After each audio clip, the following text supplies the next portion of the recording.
Hello friends! If you think drawing house is hard, but after this you won't. Today I am going to draw a house.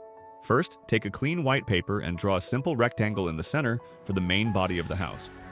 On top of this rectangle, draw a triangle to make the front roof. Extend a slanted rectangle to the right side to create another section of the house, and draw a sloping roof on top of it. Next, add a small chimney on the left side of the roof by drawing two small rectangles stacked together. Then draw a door in the middle of the front wall using a tall rectangle and add a small step below it. On the left side of the wall, draw a square window, and above it, draw a small circle for a round attic window. On the right section, draw a large rectangle for a garage door and add horizontal lines inside it. After finishing the outline, trace everything with a black pen or marker to make it bold. Finally, color the house beautifully. Use yellow for the front wall, orange or red for the side wall, blue for the roof and door, green for the garage, and any bright colors you like for the windows.